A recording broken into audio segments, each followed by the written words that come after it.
جماعت اور دین کے کام کرنے والوں سنو، خدا کی قسم اگر تم دین کا کام نہیں کرو گے اللہ مجھ جیسے فنکار کو اٹھا کر ممبر پہ بٹھا دے گا۔ اللہ اکبر، وہ خالق کائنات ہے۔ سنیے، فرمایا وَتِلْكَ الْأَمْثَالُ نَضْرِبُهَا لِلنَّاسِ لَعَلَّهُمْ يَتَفَكَّرُونَ، یہ خالق کائنات تمہارے سامنے مختلف مثالیں بیان کرتا ہے تاکہ تم اس سے نصیحت حاصل کرو، غور و فکر کرو۔ اللہ نے برین اور دماغ دیا ہے، اس سے ذرا کام تو لو۔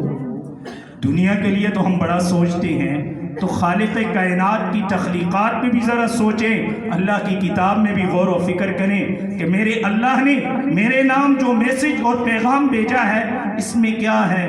فرمایا یہ جو مثال ہے نا یہ بیکار نہیں ہے۔ یہ قرآن کے نزول کے بعد اللہ نے یہ بات ارشاد فرمائی۔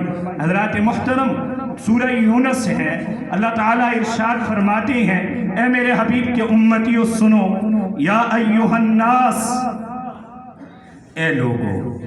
یہ بین الاقوامی کتاب ہے، مسلمانوں کی کتاب نہیں، غیر مسلموں کے لیے بھی ہے، لیکن اصل فائدہ حاصل کرنے والے کلمہ پڑھنے والے ہیں۔ اللہ کے خطاب کے انداز کو دیکھیے، یا ایھا الناس، اے لوگو۔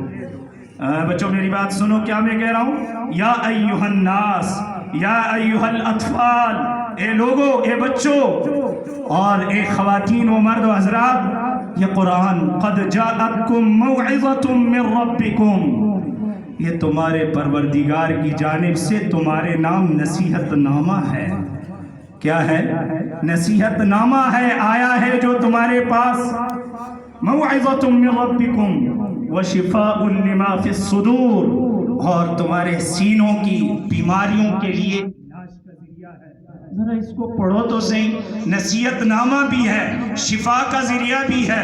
آگے اللہ کیا ارشاد فرماتے ہیں، خود قرآن سے ہم پوچھتے ہیں، وَهُدًى وَرَحْمَةٌ لِّلْمُؤْمِنِينَ، وَهُدًى وَرَحْمَةٌ لِّلْمُؤْمِنِينَ، یہ ہدایت دینے والی بھی کتاب ہے، اور پھر جو اس کی ہدایت کو قبول کر لیتا ہے اللہ اس کتاب کو اس کے لیے رحمت کا ذریعہ بنا کر جنت تک اس انسان کو پہنچا دیتا ہے۔ اللہ اکبر۔ آگے اللہ تعالیٰ کیا ہے، قل بفضل اللہ، اے حفظ کرنے والوں، اے بچوں، سب